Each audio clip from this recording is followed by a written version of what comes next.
Imagine a world where the lines between naughty and nice aren't just blurred, they are completely obliterated by a rogue wooden tusk falling on a film crew at a hipster festival.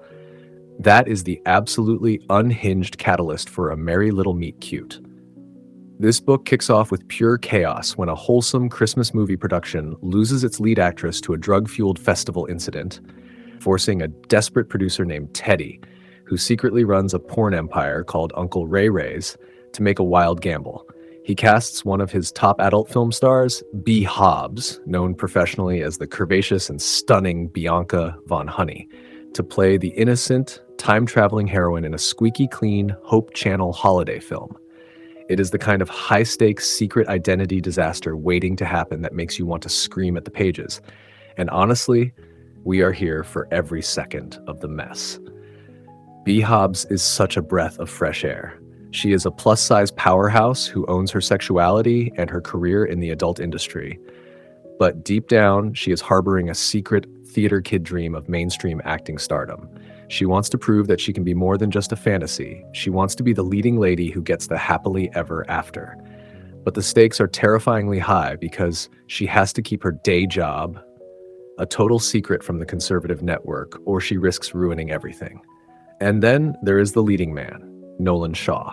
He is the former bad boy of the boy band Inc., desperate to rehabilitate his trashy image after a scandalous Olympic incident involving naked speed skaters. He needs this job not for fame, but because he is secretly broke and trying to support his mother, who struggles with bipolar disorder, and his teenage sister. He is carrying the weight of the world on his shoulders, hiding his soft, gooey center behind a wall of indifference and hair gel. The chemistry is instantaneous and dangerous. When Bee arrives in the quaint, overly decorated town of Christmas Notch, Vermont, she realizes her co-star is her literal childhood crush. But here's the kicker that made me gasp. Nolan recognizes her too. He isn't just a casual observer. He is a premium subscriber to her closed doors account. The tension is palpable immediately because they are both trying to be good. They have contracts with morality clauses and managers threatening to turn their intestines into bunting if they mess up. But you know that trope where they say, we just need to get it out of our system? Yeah, that never works, and watching them try is delicious torture. They start sneaking around, and the book does a fantastic job of balancing the hilarity of filming a cheesy movie, complete with ridiculous dialogue and fake snow, with the intense, steamy intimacy developing between them. There is a scene in a costume shop involving a corset and some thigh-high stockings that is so hot it practically melts the book in your hands. But it's not just physical. Nolan sees Bee. He respects her work, defends her intelligence, and treats her like a queen. They bond over their shared history of being misjudged by the public. You start rooting for them so hard, thinking maybe, just maybe, they can pull off this double life. But then the red flags start waving. Nolan is distracted. He is constantly fielding calls from home about his mom's health, and while his intentions are noble, it makes him unreliable on set.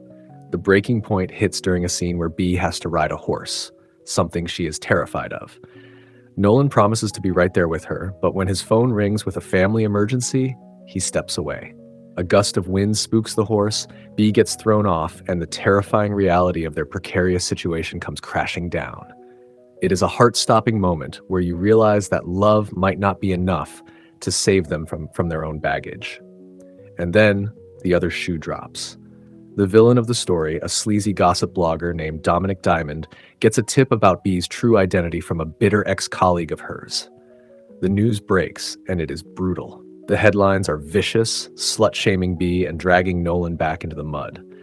This is the part where you expect Nolan to stand tall, right? Wrong. In a move that had me literally yelling, "Bad choice, Nolan," his manager releases a statement denying he knew anything about Bee's past to save his own skin. It is a gut-wrenching betrayal. Bee is left alone to face the media storm, humiliated and heartbroken, while Nolan retreats to his family in Kansas City. It feels like the end, and honestly, for a minute you hate him. But this book doesn't let him off the hook that easily. Nolan is miserable. He realizes that protecting his clean image means nothing if he loses the woman who made him feel real.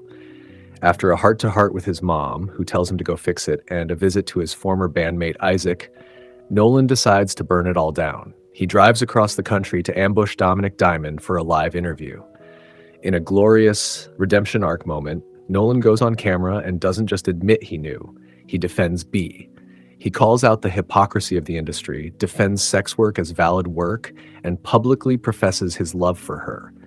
It is the grand gesture to end all grand gestures. He drives a pizza van to Texas, where B is hiding out with her moms, and they have a tearful, beautiful reunion in the driveway. The aftermath is surprisingly perfect. Instead of canceling the movie, the scandal makes it a cult hit. The Hope Channel leans into the buzz, B's career explodes in the best way, and Nolan gets a gig judging a reality show.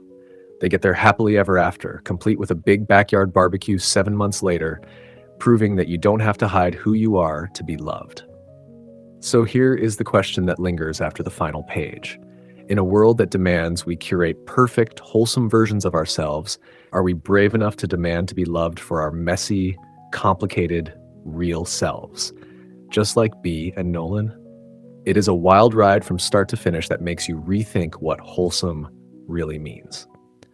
If you enjoyed this recap and want more spicy, dramatic, and heartwarming story breakdowns, make sure to like this video, leave a comment with your favorite holiday movie trope, and hit that subscribe button so you never miss a story.